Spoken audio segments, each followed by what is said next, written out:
Artemis II is set to undertake an experience that no human has encountered for over 53 years. No human has ventured beyond low Earth orbit, marking the most extended hiatus in exploration since humanity mastered the art of discovery. This period concluded 4 days ago as a rocket carrying 4 astronauts ascended through the Florida skies and set its course for the moon. Artemis II is neither a mere repetition of Apollo nor a subsequent installment. The crew currently in flight, Reid Wiseman, Victor Glover, Christina Koch, and Jeremy Hansen, are carrying out activities within that space vehicle that the Apollo astronauts could not have conceived, and certain aspects of their current experience would have appeared as pure science fiction to the engineers of 1972. So what transformations have occurred over half a century? Nearly everything. Let's commence with the spacecraft itself. The Apollo Command Module offered its 3-person crew approximately 5.95 cubic meters of habitable volume, which is roughly equivalent to the internal capacity of a substantial wardrobe. Imagine 3 adult men confined within a wardrobe for as long as 14 days. In contrast, Orion provides its 4-person crew with 9.34 cubic meters. This represents almost 60% more space, roughly equivalent to the area of 2 people carriers positioned side by side with their seating removed. It remains confined and can induce claustrophobia by conventional measures. Yet the distinction between a wardrobe and 2 people carriers becomes crucial when you are over 400,000 kilometers from the closest medical facility and have not had the opportunity to stretch your limbs for a week. This additional volume extends beyond mere comfort. It fundamentally alters the physical activities the crew can undertake. Orion now incorporates a dedicated hygiene compartment equipped with functional closing doors. A lavatory is present, specifically the Universal Waste Management System, which is almost identical to the unit found on the International Space Station. It segregates and processes both urine and feces, accomplishing this with an amenity the Apollo astronauts never possessed: privacy. The Apollo crews resorted to using plastic adhesive bags, which they affixed to their bodies and utilized in full view of one another. These were subsequently sealed and kept within the cabin alongside them for the remainder of the mission. Almost every Apollo astronaut who has openly discussed the experience characterizes it as among the most unpleasant aspects of spaceflight. The Artemis II crew will never encounter that specific humiliation, and frankly, that singular improvement might well justify the 53 years of anticipation. Furthermore, consider physical exercise. Apollo astronauts did not engage in exercise while in space. There was neither adequate space nor equipment available. For missions under 2 weeks, NASA deemed muscle and bone degradation tolerable. The Artemis II crew engages in daily exercise, excluding launch and landing days, spending 30 minutes each on a device called a flywheel. It has a mass of approximately 13.6 kilograms and fits into a space roughly the size of a standard carry-on bag. It functions similarly to a yo-yo, a cable-driven mechanism that provides resistance proportional to the force applied, up to 1,780 newtons. You can perform rowing exercises on it, as well as squats and deadlifts. For context, the exercise equipment on the International Space Station has a mass exceeding 1,814 kilograms and occupies 24.07 cubic meters. The flywheel accomplishes a surprising amount of the same work with a fraction of that mass. Apollo missions had no such equipment. Their crews returned debilitated, with some barely able to stand. The Artemis II crew, however, will return home, having performed deadlifts in microgravity during their journey to the moon, a statement that would have sounded utterly preposterous to anyone alive during the Apollo program. The rocket that transports them is also a different kind of machine. Apollo utilized the Saturn V, then the most potent rocket ever launched, generating 33.36 meganewtons of thrust at liftoff. The Space Launch System, which propelled Artemis II from the launch pad on April 1st, produces 39.13 meganewtons of thrust, which is 17% more.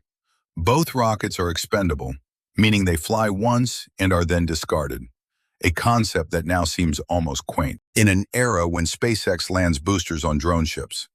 However, the SLS was not designed for cost efficiency.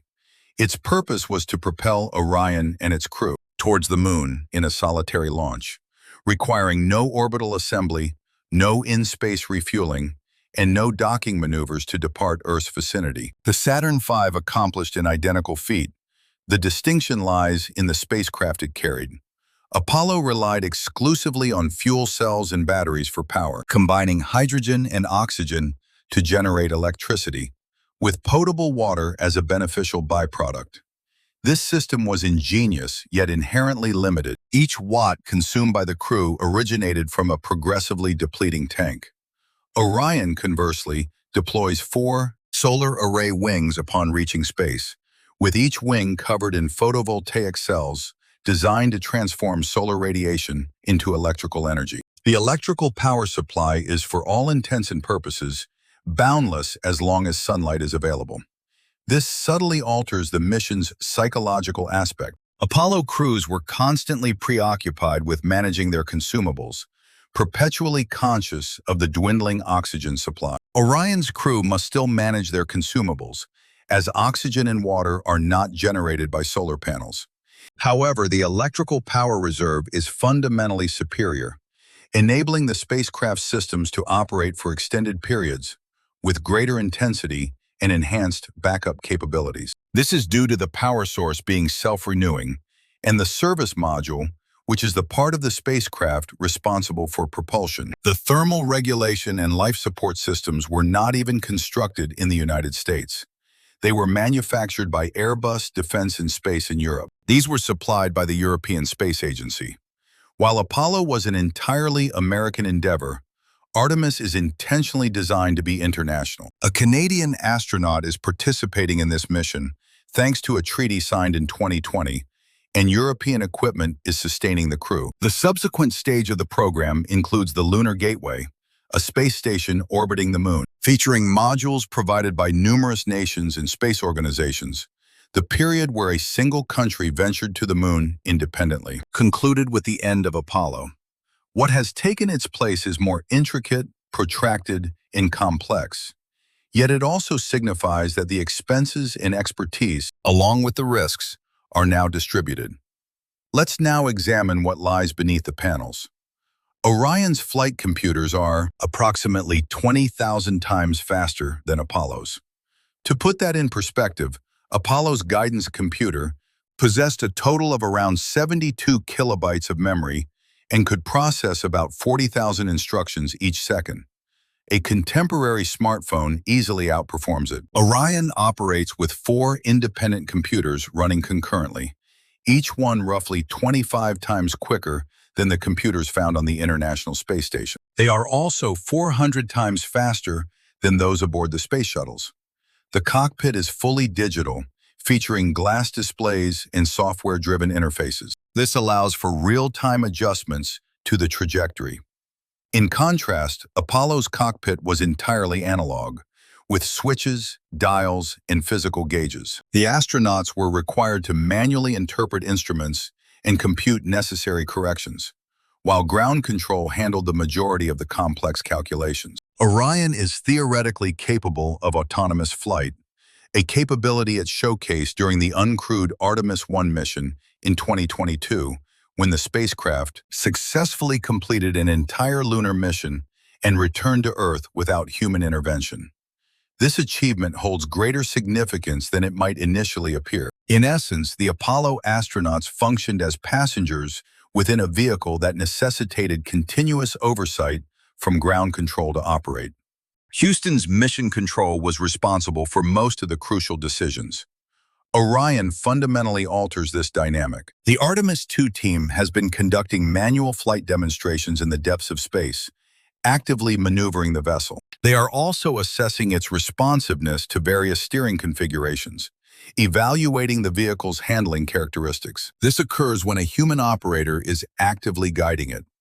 Apollo astronauts similarly piloted their craft by hand during particular stages, notably during docking and landing. However, they never navigated the command module through the vastness of open space in the manner that Koch and Hansen have just accomplished. This particular spacecraft is being developed for a future scenario where space travelers may be required to function autonomously great distances from Earth in circumstances where a communication lag, even a mere few seconds to the Moon, or as much as 20 minutes to Mars, renders ground control ineffective during critical situations. Regarding communication, Apollo missions communicated with Houston via radio waves, employing the identical fundamental technology found in an AM radio broadcast station. This system, simply aimed at the Moon, functioned, though the sound quality was poor, the data capacity limited, and sending just one image could consume several minutes. Orion possesses that identical radio functionality for contingency purposes, but its main system for high-capacity data transfer represents a completely novel advancement. This involves laser communications.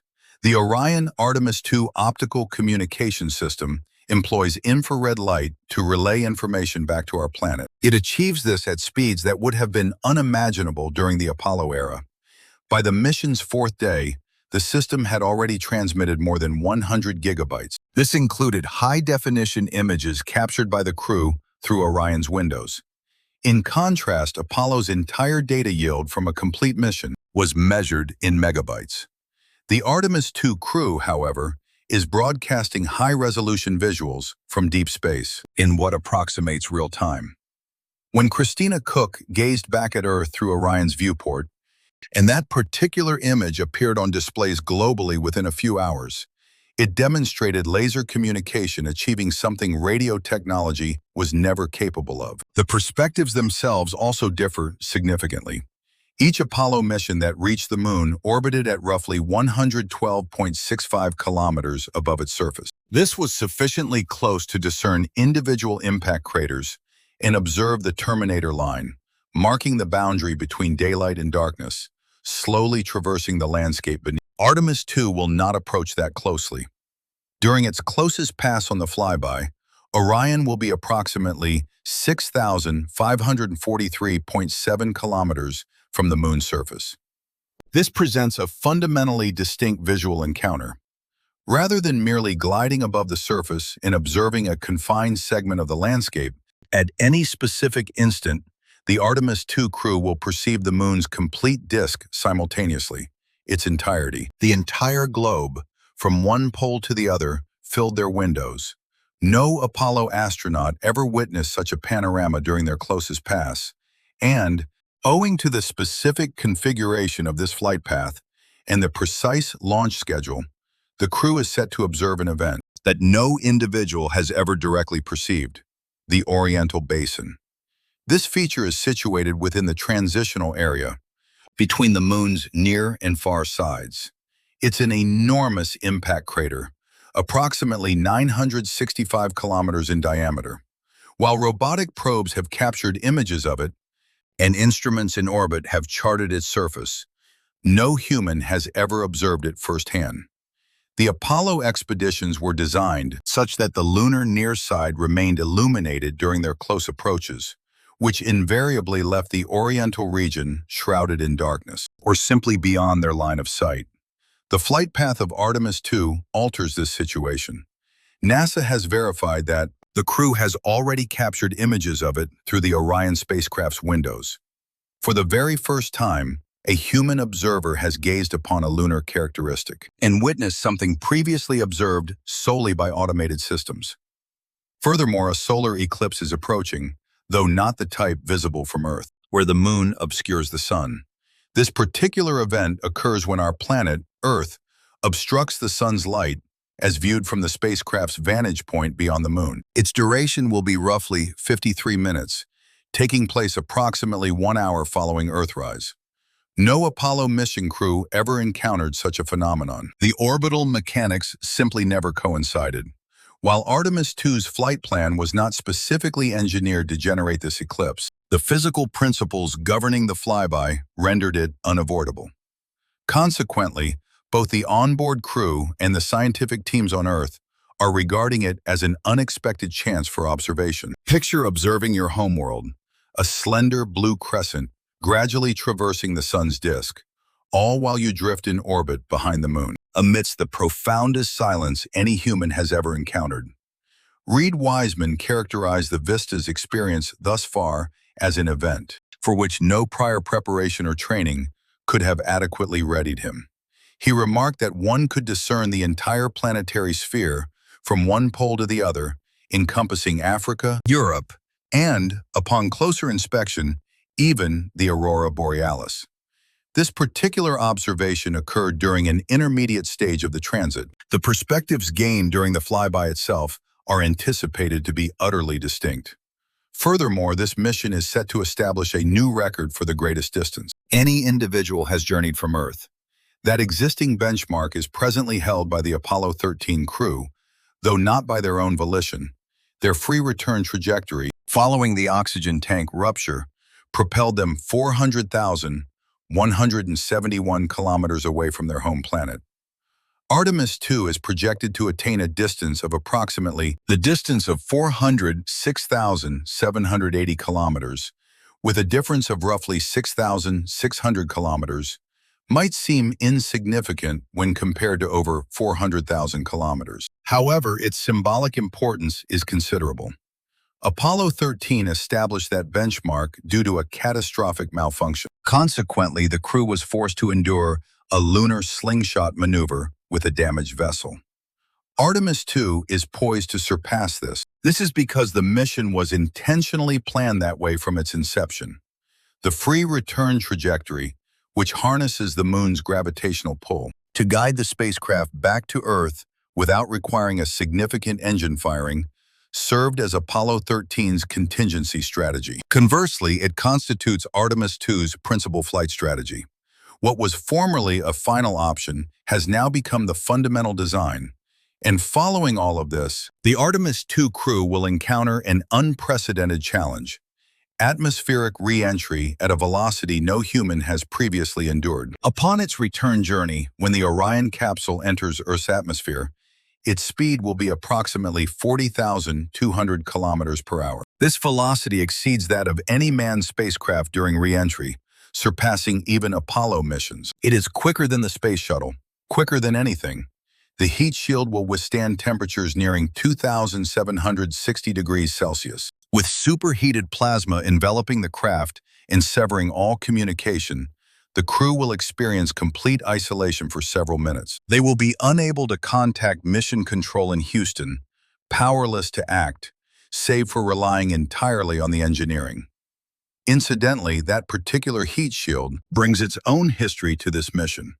Following Artemis I's return in 2022, engineers discovered unforeseen deterioration within the ablative material.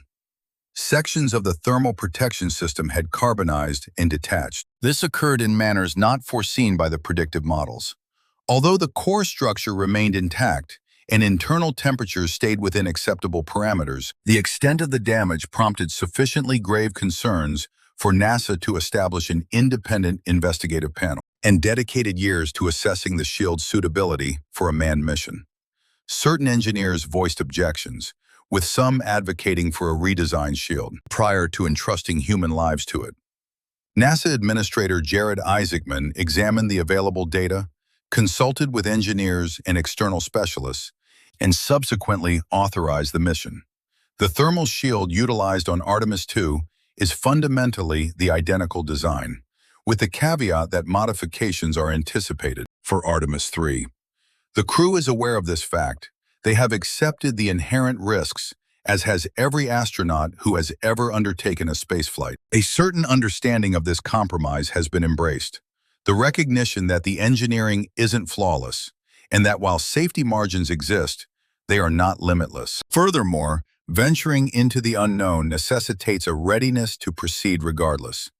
This particular crew embodies a diversity Apollo missions never achieved. Victor Glover marks the first individual of color to journey beyond Earth's lower orbit, while Christina Koch is the inaugural female. Jeremy Hansen, a Canadian, is the inaugural non-American citizen, chosen via a 2020 accord between the United States and Canada. This agreement officially established Canada's involvement in the Artemis initiative.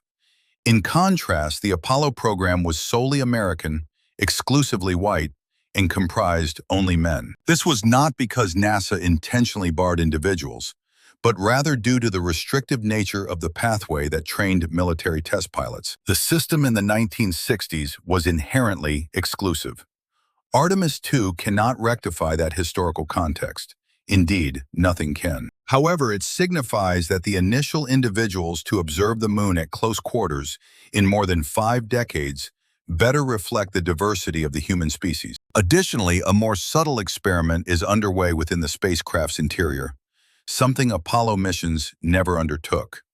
The crew's health is under observation. This monitoring focuses on the biological impacts of deep space radiation, employing methods significantly more advanced than those used during any Apollo mission. Radiation exposure levels, sleep cycle analysis, and cardiac health metrics are all meticulously documented. The goal is to comprehend the effects of 10 days spent beyond Earth's protective magnetic field on the human body, particularly in the context of low Earth orbit. This magnetic field diverts the majority of hazardous charged particles originating from deep space, confining them within dense belts. These are known as the Van Allen belts.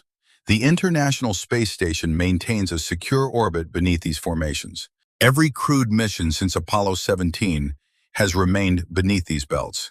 However, the Artemis II crew will traverse both belts during their outbound journey. They will penetrate them once more on their return trip, encountering the precise radiation that these bands accumulate. Apollo astronauts experienced an identical exposure. However, the medical surveillance during Apollo was rudimentary in comparison. Certain Apollo crews documented perceiving flashes of light even with their eyes shut. These were cosmic rays impacting their retinas.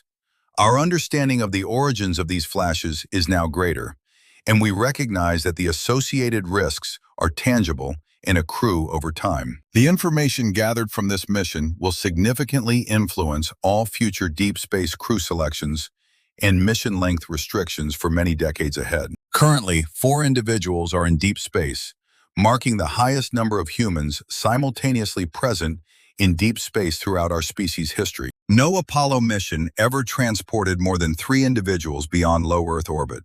Artemis II carries 4. They consume rehydrated provisions warmed in a device roughly the dimensions of a briefcase, and their sleep occurs within sleeping bags. These are affixed to the cabin's interior, which is scarcely larger than a walk-in wardrobe. For physical activity, they utilize a yo-yo weighing approximately 13.6 kilograms. They have already observed lunar regions previously unseen by any living person, and by the following day, they will have journeyed a greater distance from Earth than any preceding human. All of this is being accomplished within a spacecraft that is, to be frank, fundamentally still a capsule. It surpasses Apollo in size, intelligence, and equipment, offers superior connectivity, and is enhanced in nearly every quantifiable aspect. Nevertheless, it remains a capsule, essentially a metallic casing featuring a heat shield at its base and a parachute deployment system at its apex, engineered to sustain 4 individuals in the most extreme conditions ever encountered by humanity. The core engineering challenge has remained constant since 1968. The necessity of air, water, sustenance, thermal regulation, radiation protection, a method for deceleration, and a means to endure the descent. Over 53 years, advancements in technology have rendered each of these systems lighter, swifter, more dependable, and more efficient. However, none of them have been simplified. The Artemis II crew is scheduled to make its ocean landing in the Pacific, approximately on April 11th. Rescue vessels will be on standby, and airbags will deploy around the module to right it if it impacts the water on its side or inverted, a capability absent from Apollo missions. Underwater recovery teams will reach the floating craft, unseal the entry, and assist 4 individuals in emerging into the daylight. These 4 individuals will have successfully concluded the inaugural crewed expedition beyond Earth's orbit in over 50 years. They will have rigorously evaluated every system upon which subsequent crews will rely for an eventual lunar landing. They will have witnessed sights that fundamentally alter their perception of their home planet, their own insignificance, and their fortune in existing on the sole celestial body in our solar system where outdoor respiration is possible. Upon the return of the Apollo astronauts, they were hailed as victors. The moon was their objective, and they achieved it. When the Artemis II crew returns, they will return as pioneers. The moon is no longer the final destination, but merely the initial stop. Everything this crew is evaluating, the life support systems, the navigation, the thermal protection shield, the communication devices, the fitness apparatus, and the lavatory. All these components are being validated not solely for missions to the moon, but also for the subsequent journey beyond Mars. Ariane has already undergone evaluation for a mission profile spanning 1,000 days, when combined with supplementary habitation modules. The data currently being gathered by the Artemis II crew, encompassing how their organisms react to deep space radiation, their sleep patterns, and how their cardiovascular systems adjust, will directly influence the design of the spacecraft and future mission strategies that will transport the first humans to another celestial body. Apollo demonstrated our capability to depart. Artemis is determining how to remain away. At this very moment, as you listen, 4 individuals are nearer to the moon than any person has been since December 1972. They are observing through windows that are larger and more transparent than any provided by Apollo. They are relaying images back to Earth at velocities that render Apollo's radio communications akin to smoke signals. They are piloting a spacecraft capable of autonomous thought, constructed from 3-dimensional printed components and energized by solar power, incorporating the insights gained from 53 years of experimentation and setbacks, lessons acquired through failures and perseverance, as well as financial investment and elapsed time. They are not replicating Apollo's achievements. Instead, they are resuming a narrative thread that was discontinued in 1972, advancing it and creating something novel.